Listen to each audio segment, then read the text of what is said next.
ನಿಮ್ಮ ಹಳೆ ಒಡವೆನ ಅಧಿಕ ಬೆಲೆಗೆ ಮಾರಬೇಕೆ? ಅಟಿಕಾಗೆ ಕಾಲ್ ಮಾಡಿ 8880 ಅಟ್ಟಿಕಾ ಗೋಲ್ಡ್ ಕಂಪನಿ. ಮಹಾರಾಷ್ಟ್ರದ ಘಟ್ಟ ಪ್ರದೇಶದಲ್ಲಿ ಮುಂದುವರೆದಂತ ಮಳೆಯ ಆರ್ಭಟ ದೂದ್ಗಂಗಾ ನದಿಗೆ ಹರಿದು ಬರ್ತಾ ಇದೆ ಅಪಾರ ಪ್ರಮಾಣದ ನೀರು.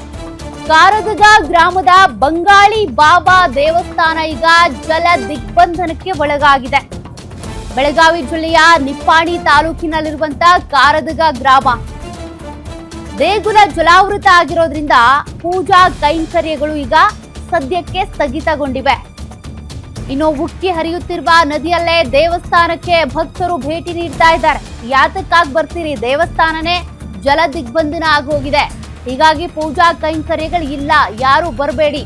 ಸದ್ಯ ಜಿಲ್ಲಾಡಳಿತ ಕೂಡ ಅದೇ ಸೂಚನೆ ಕೊಟ್ಟಿದೆ, ಯಾರು ತಲೆ ಕೆಡಿಸ್ಕೊಳ್ತಾ ಇಲ್ಲ. ನೋಡಿ, ಮೊಣಕಾಲುದ್ದ ನೀರಿದ್ರೂ ಕೂಡ ಅದೇ ನೀರಲ್ಲಿ ದೇವಸ್ಥಾನಕ್ಕೆ ಬರ್ತಿದ್ದಾರೆ. ದೂದ್ಗಂಗಾ ನದಿ ತಟದಲ್ಲೇ ಬಟ್ಟೆ ಮತ್ತು ಬೈಕ್ ತೊಳಿತಾ ಇರುವಂತ ಸ್ಥಳೀಯರು, ಯಾವ ಆತಂಕನೂ ಇಲ್ವಾ ಇವರಿಗೆ ಅಂತ ಜಿಲ್ಲಾಡಳಿತ ಸೂಚನೆ ಕೊಟ್ಟರು ಕೂಡ ಕ್ಯಾರೆ ಅಂತಿಲ್ಲ.